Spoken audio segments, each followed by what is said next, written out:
Hello, everybody. Welcome again to the J Group's Women of Influence Wednesday podcast. Today, I am so excited and honored to have Brenda Lee with ModicLeadership.com. How are you doing, Brenda? I'm good, Jalen. How are you? I'm amazing. Thank you so much for being here. It's Oh, truly an honor and a pleasure. I'm going to read a little bit about you. I know, thank you for sending me your bio. So everybody, Brenda Lee is a leadership expert who delivers high energy, interactive keynote experiences that challenge audiences to get to the root of their leadership gaps.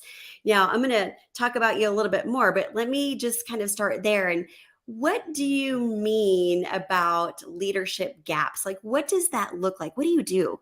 yeah. So, well, first of all, thank you for having me. I'm honored to be here. I really appreciate it. And I mean, listen, as leaders, right? I work with C-suite teams. They're the C-suite level of corporate organizations, and you're only as strong as your weakest link, right? And so oftentimes people go into leadership development and they do a lot of team leadership, but they fail to really work on the individuals first. And that's one thing that we're different. That's how we're set apart in the niche in the industry, is because we go after the individuals first. We want them to be operating out of their best self. When they're operating out of their best self, now they can not only make better choices for their organization, have higher profitability, right? And they're more productive and they're more engaged in the workplace, but they're leading their people well. And change starts at the top, right? And so we really focus on those leaders, and that way they can trickle it down into the entire organization.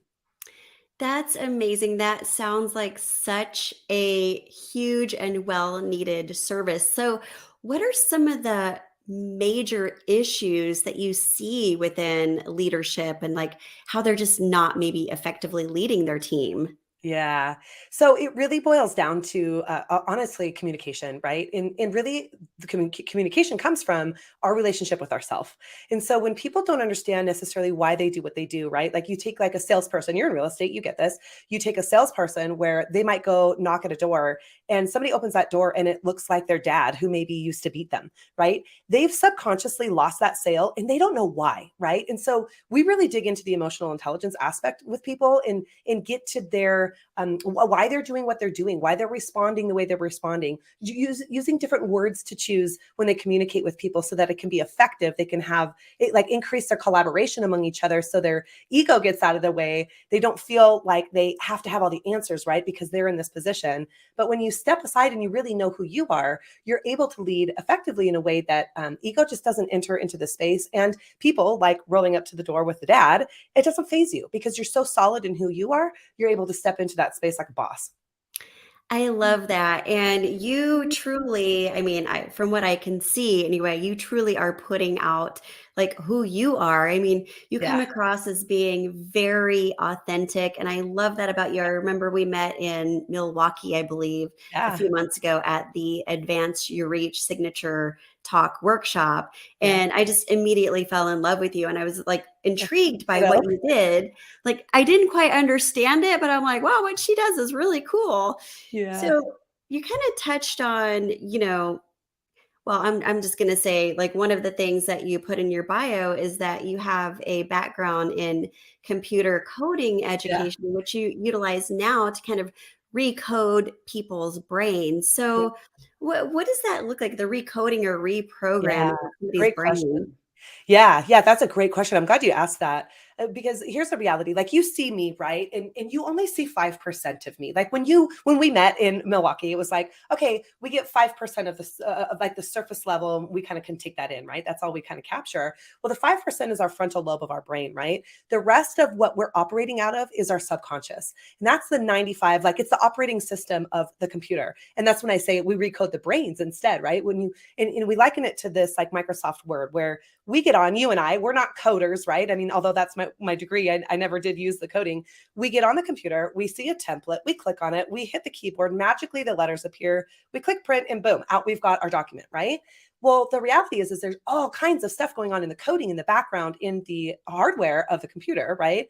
And that's the same thing with our brain. And so when we often talk, and I take my clients through this over the course of a 2-day retreat with our corporate clients, where that 95% that's in our subconscious is based out of our beliefs, right? And our beliefs are tied to emotions. Well, depending on the study you look at, 90 to 95% of our decisions are based out of emotion. So again, you get this with real estate where people emotionally fall in love with the house and they're like, we'll do whatever it takes to have this, right? They'll sell their soul to have that home because they're emotionally bought in. And it's the same thing with us. We're operating out of our belief structure, that 95% of our brain, and it's subconscious. And so in order to get into that subconscious, we have to do a lot of work, a lot of exercises, a lot of digging deep into who we are in order to reprogram that. And so we're outputting, because our belief in the way that we behave now gives us the result in life that we may not necessarily want, right? Sometimes it does, sometimes it doesn't. So we go in and we dismantle and recode that belief structure that people have in their subconscious.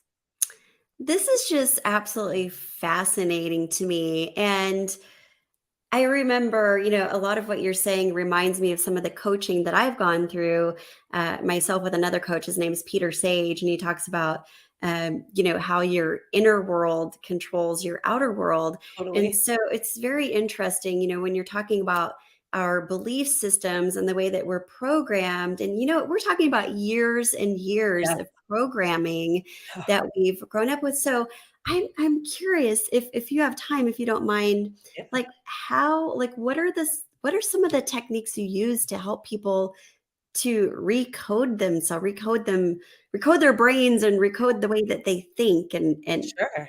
hopefully translate into how they act. I don't know how that works. Yeah, yeah. No, that's a good yeah, that's awesome. So the reality is our thoughts, like first skill, the first tip, actionable item takeaway that everybody can take with today is start analyzing your thoughts. What you're thinking about is derived out of your belief structure. So say if or think of at 2 a.m. when you wake up, that 2 a.m. voice that wakes you up and berates you and is like, oh, you didn't get this done, you didn't get that, da, da, da, da, da, da, right?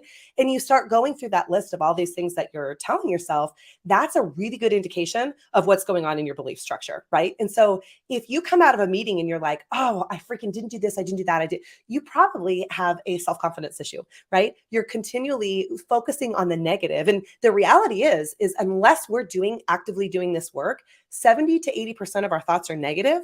90 to 95% of those thoughts are on repeat every single day, right? So you're literally creating, your inner world is creating your outer world, as your coach said, right? Where we're repeating the same energy. And the more we put our focus on certain things like, oh, I can't land that client, or this house is out of my league, or, all these things that you say to yourself, that's an indication that you don't think you're worth it. You don't think you deserve to have good things. And so we do what we call flip the switch exercise, where I've got a list. In fact, you know what? Remind me, and we can share that with your audience if they'd like to have that. I'm happy to share that with them, where you go through a bunch of, but we call them limiting beliefs, right? In our circle, right? A lot of people, but what people don't understand is they're just negative thoughts, right? Those 70 to 80% negative thoughts. And there's a list that people can go through. And if it resonates in any way with you, where you're like, ooh, I think that about myself, then we can flip the switch, because there's this cool thing called law of polarity, right? Where there's got to be day, there's got to be night. It's black, it's white, it's male versus female, right? Masculine versus feminine. These are opposites theoretically. And if we have negative thoughts, 70 to 80% of our thoughts are negative, we get to choose to reprogram that. So we're 70 to 80% positive thoughts. And so that flip the switch exercise, when they go through that list and they are discovering like, oh, I think this one really resonates with me, you get to reword and reframe. Now, the catch with that is, and this is what people don't understand, this is why emotional intelligence is such a critical component of what we do. Our beliefs are tethered to our emotions. Our brain doesn't understand if imagination versus reality when emotions are involved. And that's the key, right? And so when people are like, think about the nightmare, when you wake up in the middle of the night and you think this bear is chasing you, your palms are sweaty, you're breathing hard, your stomach's in knots, you're out of breath, right? And you're thinking this bear is going to freaking eat me. You wake up and there's no bear in the room, right? But your brain was convinced that was happening because our emotions are involved. There was fear, there was terror, I'm going to die, right? And so people get afraid and the brain thinks it's happening. It's the same thing when we reprogram. program, we have to tie emotions to it. So when people reword their limiting beliefs and they reword them to something positive, right? Like what would I, oh, one of my good friends is driving down to California, and he kept saying, I'm in no rush today. I'm not going to speed today. I'm not going to speed today. And I was like, don't say that. Don't say I'm not going to speed. Say, I have all the time in the world today. I get to go enjoy my journey, right? So reframing how we state things, because the brain is a goal achieving machine. When we tell it to do something, it will achieve it, good or bad. That's why when we tie emotions to it, now it's really got some traction and your brain believes it as truth. So when you're reframing those statements, you want to believe them and write them as if it's already happened for you. Does that make sense? Oh, totally. So a lot of stuff's going through the back of my mind right now as I'm listening to you, and in respect to, real estate and being a realtor. And I Yes. know a lot of realtors out there right now, we have this dialogue right now, like, oh, the market is just taking such a Yes. shift. It's like it's so crappy right now. And I'm like, okay, how can I rephrase that? And I know it's more than just, positive affirmations and like Yep. saying things over and over. I'm like, oh, you know what?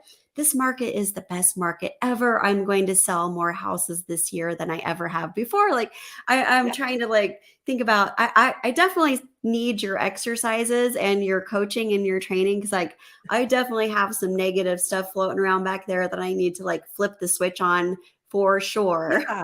Well, and the reality is, Jalen, is I mean, we all do, right? Okay, because and people keep throwing this word recession around, and recession in and of itself like creates a fear in us. We instantly clam up. We go into scarcity and survival instead of saying most millionaires are made in a recession. Most property can be picked up at a fraction of the price. People should be buying real estate left and right now. Those interest rates are only going to increase, and when they get a hold of it now, this is where it's like you just have to find what the positive is, right? We don't have to, like you said, positive affirmations do not work. And that is one thing that I want to be crystal clear, because usually positive affirmations don't have the emotion involved as if it's already happened. The brain is smart. So if you continue to say, oh my gosh, like I'm gonna have the best year, but you're not because you don't believe it.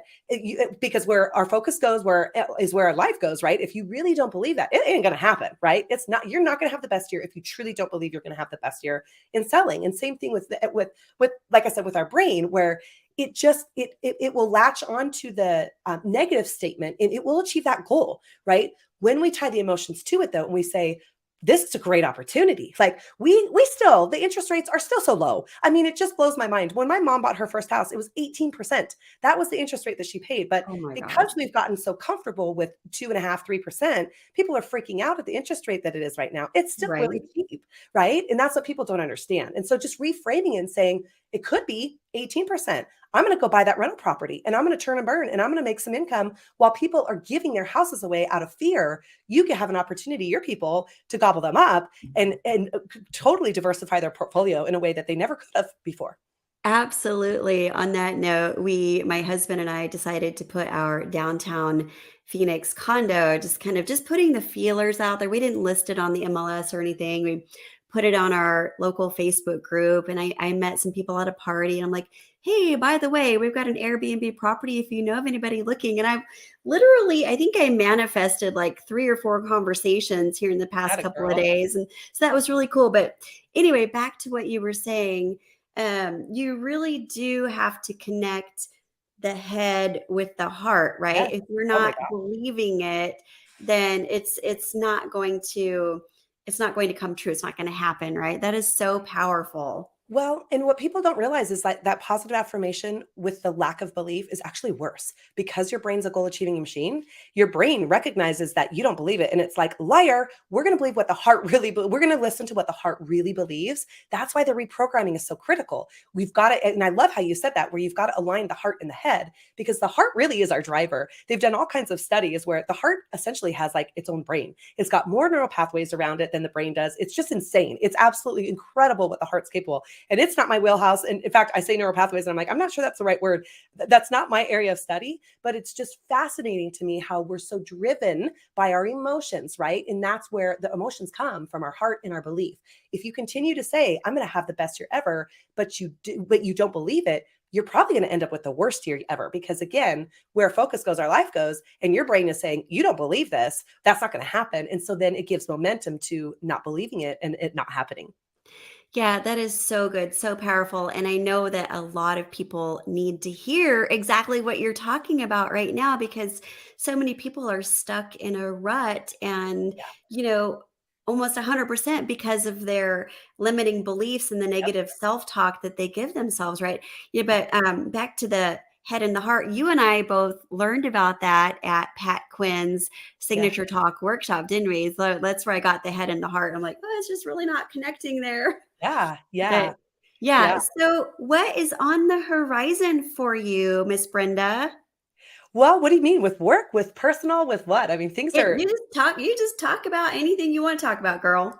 well, I'll tell you this. My oldest son just turned 18 yesterday. And so on the horizon, I'm like, oh man, I'm grappling with this like new identity of I'm gonna have a kid out of the house soon. Like this is a whole different experience where he's an adult and he can theoretically he can do whatever he wants and which he's a great kid, whatever. But and actually now that that comes up, I do want to share this. This is a great example of how, in fact, a client told me this. Don't you hate it when like your clients use your own teaching back on you? But this is what happened. My son has a need for speed. Okay, he loves to drive fast. He may or may not have gotten a ticket for that. Okay, and I was talking to my client who loves to race cars, and he's like Brenda. He's like, then here's what you should do for his birthday: take him down to a racetrack and let him turn it loose, where it's safe, where it can be fun, and he can enjoy it. So that's what we're doing, right? And I was like, oh my gosh, that's so brilliant, right? It's back to finding what we can embrace out of this, right? Where I was freaking out and I was like, oh my God, he's going to kill someone. He's going to kill himself, da, da, da, da, da. And he was like, hey, hold it. He's like, give him an environment that it is safe to do that. If he loves it and that's his desire, no problem. Because I'm a huge believer. I don't want to squelch my kids or anyone's desires, right? What they have, each of us are so individual and different.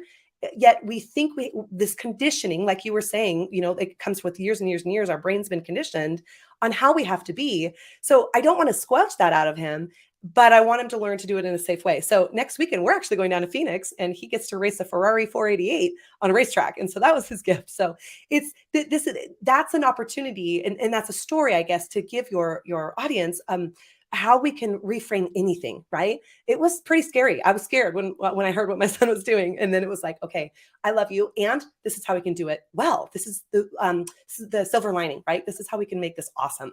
Because anything can be turned and flipped into an amazing, awesome thing. We just have to choose to do it. That's amazing. And you better come visit me while you're in Phoenix, girl. That's Yeah, all I gotta say. absolutely. We're there actually next Thursday, Friday, Saturday. We get in Thursday, we leave Saturday. So it's kind of quick, but yeah, let's connect for sure. Love to see Okay, you and Kelly. awesome. Yeah. Awesome. So, is there a favorite type of industry in the leadership that you prefer to work with, or do you work with all types of businesses? Like, what does that look like? Yeah, people ask me that all the time because they're like, "Oh, you should niche." And I'm like, "Listen, teams are teams, people are people. It doesn't matter what they're doing." In fact, I mean, I love my job because I get to learn about a lot of different industries. I get to learn like production line and I mean, I've done farming, construction, banking, video game companies, software companies, cybersecurity companies. It doesn't make any difference. People are people, and that's what I'm an expert in, right? I'm an expert in people, their relationships, how they engage with each other. We don't care what industry it is, and it just doesn't make a difference.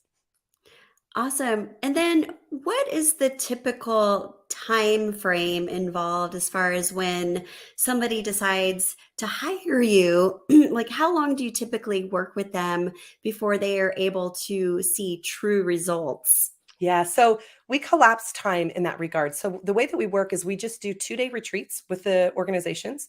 So anywhere from 4-hour training to 2 days. 2 days is the ideal. That's where where we literally collapse time and get radical transformation right then and there. And then we do ongoing Zoom calls if they choose to engage and do those with us on a monthly basis, right? And so we used to like contract out to companies and all that kind of stuff on the long term. And what we found is that's just not quite effective. And it's just not it's not nearly as effective as that 2-day retreat, right? Radical transformation happens there. Teams engage in ways that they never could before. They trust each other in ways that they didn't think was possible in a workplace, and their retention for these companies just goes through the roof. That's amazing. I love that. And the fact that you said you collapse time, because I know personally for myself, if it's something that I have to sign up for and it's going to take like a year or six Yeah. months to do, I'm No way. probably going to lose interest after, a couple of months or so. Yeah. So how does somebody, and I know this is maybe an accountability issue, but how does somebody remain effective after? I know you mentioned that you go on Zoom calls with them, but what is the best way for somebody to actually, retain what they've learned from So good. your workshop? Yeah. So what a great question, Jalen. That's a fantastic question. This is why we work with the teams, because the team gets to hold them accountable. They don't need me to hold their hand anymore. And I don't want them to, right? Like some coaches structure their stuff in that way. And I get why they do it, right? Like that guarantees them a job. And I'm just a mover and a shaker. I want to get in. I'm here to change lives. Like our whole team adopts this philosophy. We're here to change lives. We're here to set people free from the conditioning that they've had, be their authentic self, because we truly believe when you're operating out of your best self, you're giving the best gift to the world, right? We squelch ourselves, we hold ourselves back, we get bound up by fear. And so when we give the gift to these people to be their best self, they're all in the room, all at the same time, learning all this skill set together. They now get to hold each other accountable. And I get to be out of the picture for the most part. Like I said, a lot of them do the Zoom calls and they just want to check in, right? Because there's expertise that I have that they may not have the skill set, but they don't have that expertise. And so that's why we offered that. And we changed that model in that regard. But they're holding each other accountable. And that's the beauty of it. When they're all speaking the same language, they're not making meaning about, hey, listen, I saw that you didn't, get this project done on time. What's going on for you? Instead of, what the hell, you're fired. Like you didn't do this, right? And when you're in that kind of a work environment where everybody trusts everybody and like, hey, for your good, what's going on? Like this project was supposed to be due 2 days ago and it's not done. Is there something I can support you with? And when you come at it that way, instead of the dictatorship style that corporate is so used to, people just, they're able to hold each other accountable in a glorious way. It's amazing. It's awesome. I love that. That's so great. And I can imagine that in order, part of your coaching and your training, helping people to, be authentic. And I Oh yeah. forget some of the other words you use, but I imagine there's a lot of vulnerability involved where people are like, "Ew, I don't want to. People might see me for who I really am." And it's like, Oh, that could be really ugly. And like, how do you didn't help those people that are just like, they don't want to be vulnerable? didn't you and I talk about this in Milwaukee? Yeah, yeah, yeah, we did. Yeah, I think you're we right. did. Thanks Yeah, for yeah. reminding me.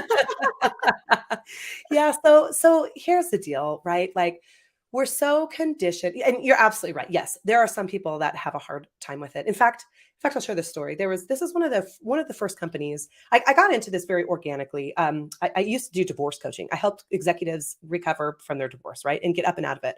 Average time it takes to recover from divorce is 7 years, and it's just not necessary. And so that's why I got into this. I was wanted to help people in that regard. And then one of my clients he was like, oh my gosh, he's like, if you took this to my team, this would radically change my team. Because it's the work we did for the divorce had nothing to do with divorce, right? It's all internal work. And this is the same Mhm. thing with corporate. It's all individuals. You're only as strong as the people that make up your team, right? It's time to put the I back in team, take care of those individuals. And so anyway, so I was working with one of these first companies and we were a day and a half in, and there was one guy in the room that hadn't engaged, right? He hadn't had his aha moment. He hadn't gotten vulnerable. Everybody else in the room had gotten vulnerable, right? And the beauty of it is, Jalen, is I'm a huge believer of I do not let's see, how do you say this? Practice what you preach, right? Yes. My brain went south there for a second. I practice what I preach. So when I go into these organizations, I walk in and I bare my soul right out of the gate, right? It's immediately that I'm like, hey, listen, I was married. 14 years. He was addicted to pornography. I've had an abortion. Like I used to be an alcoholic practically, like going through that divorce. I drank so much, but then I had to look perfect. So I would go because my husband was addicted to pornography. And so my identity was wrapped up in this thing where I had to be perfect. So I'm in downward dog the next morning at the gym, making sure that I'm fit and the room is spinning because I drank so much the night before and all this mess, right? Like, and I just go in and share it and bare my soul. And people are like, holy crap. And I cannot tell you how many times people say to me, if you hadn't have done that, I never would have got there. I never would have been able to share. And I'm just a Wow. firm believer that as leaders, we've got to lead the way that we expect our people to behave. If we're asking something of them that we're not doing ourselves, they're not going to follow you. It's like the brain, saying, you're a liar. We're saying you're a liar. Like, don't tell me to be like this when you're not even leading that way and you're not honoring yourself. And so to circle back to that story with that guy, a day and a half in, my business coach at the time, this was a construction company, and it was mostly men. There was 26 people in the room. 3 of us were women. I was one of them. Okay. So there was only 2 women on their staff that was there at their leadership development. It was all men. And when I was telling her that I was going to do the bag, like, because like I said, I pull out, when I tell that story, I pull out like this baby doll about the abortion and all this kind of stuff. And she's like, don't do the baby doll. And I was like, I'm going to do the baby doll. She's like, don't do it. She's like, you're with a group of men. And I was like, okay. And I hung up and I was like, I'm doing the baby doll. Like there was something in my soul, my heart said, this has to happen. Well, that guy that would not engage and was totally walled up, a day and a half in, I could tell, and he hadn't shared. And I'm a little laser focused, right? Like, I'm like, I know in the room, I know everybody's name, like an hour or 2 in, I'm calling them all by name. I'm in it. I'm in that room with those people. Right. And I knew he had not engaged. And so I called on him, and we did an exercise. It was a forgiveness exercise. And I was like, do you want to share? And he's like, no. He's like, I can't share this. I can't forgive myself for this. And his lips started to, like, you could tell the body, this is why it's really important to watch people and be present, right? We teach a lot of presence and how to engage with people with our organizations as well. Where it was clear he had something that he needed to release. He needed to let go. And I said, I sat back and I said, it can't be worse than abortion, right? I've had an abortion, like I killed a baby. I mean, how you cut it, like whatever. We need our rights and all that kind of stuff. But bottom line is this is something that I did. And he finally stood up, Jalen, and he said, no. He goes, I didn't do that. He goes, but because of what, it still gives me tears today, because of what I said to her, she did. And in that moment, that dude was released from decades of guilt that he was carrying, right? He had carried this guilt that he couldn't get set free from, and he was clean. And now I see him. We did another retreat for that company just earlier this year. They wanted us back, and he is a completely different creature. He's turned on, tapped in, checked in, full of energy. He's a whole different creature. He got free that day from all the things that he was dragging around. So it does require vulnerability, but what people don't get on the other side of this, and you get this because I've seen you stepping into this, we were just talking about this, there's freedom there. You get freedom to express who you are, and it's glorious and it's beautiful. And now the world gets the best gift from people. So people who are afraid of getting vulnerable, I very cautiously, gingerly, tenderly woo them into this freedom that they get to see me have. They're like, oh my gosh, she can do that. I can be that too. That's amazing. I have to tell you, I was getting a little bit verklempt there listening to that story. And Oh, I'm like, that is so powerful. And yeah. yeah, just being able to release Yeah. that pain or that guilt or whatever you're holding on to that's really preventing you, like you said, from being free. That is Yeah. such a huge gift that you're giving to people. So I'm just so grateful for you, and I'm going to like hit you up for my own personal You're so coaching call sweet. because I could use a little bit of Yeah. what you got going on. Yeah, I love it. It's good. Life is so good. We get to do this glorious life. It's amazing. That is amazing. Well, Brenda, I don't really have any more questions I want to ask for you. Actually, I have one more question. Yeah. Is there anything else that you would like to leave us with before we end this fabulous podcast? Sure. Yeah. One thing, people really oftentimes think that they're subject to their emotions, right? Like, and I use the analogy of like your emotions are driving your car of life. And I really want to just strip down that misnomer. Like we think we're bound by our emotions, by what we feel, by what we experience, by all this stuff. We get to decide and control our emotions. And that's what emotional regulation is, right? But the reality is like, I really just want people to take their power back. You don't have to believe the recession is going to be the worst thing for you. You don't have to believe that this is going to be the worst year in real estate. You don't have to believe that you're going to lose your shorts over the economy. You don't have to believe you're going to die of COVID. You don't have to believe that. You get to take your power back and you get to decide. And I would really love your audience to just get empowered, own their stuff, to start evaluating those thoughts that come through. We'll make sure they get that link so they can go to the exercise. But man, take your power back, own your space, own who you are, step into that space and go give your best self to the world. I love it. Woo! Yeah. Now, is the scrolling banner, is that the best way to get a hold of you? Yeah. Yep. For sure. Yep. Reach out there and either myself or somebody on my team will get back to you. Yep. Okay, awesome. Thank you Yeah. again, Brenda. Thank I you. really, really appreciate it. And if I don't see you in Phoenix next weekend, have a fabulous time with your son. Are you going to be driving as well? Well, no, we're flying down. Yeah. We're up in Boise. So we're flying down. Oh, no, the car? No. Yes. No, we're doing a ride along with a Hellcat the day before so he can kind of get with a professional driver. Oh. I told him, I was like, I'll do that one, but I'm not getting in that car with you. I value my life. No, I'm just kidding. I don't think this space, but him and the driver, professional driver, he's going to be driving and he's going to do it. So I'll be there. Sounds super fun. I love it. Yeah. But Well, let's get together. I'd love to have dinner with you and Kelly or lunch or something. that would be We'll amazing. Well, listen, you have an amazing Thanksgiving Thank holiday, and I will you. talk to you soon. Okay. Sounds good. Thanks so much, Great. Jalen. Take care. Have a good day.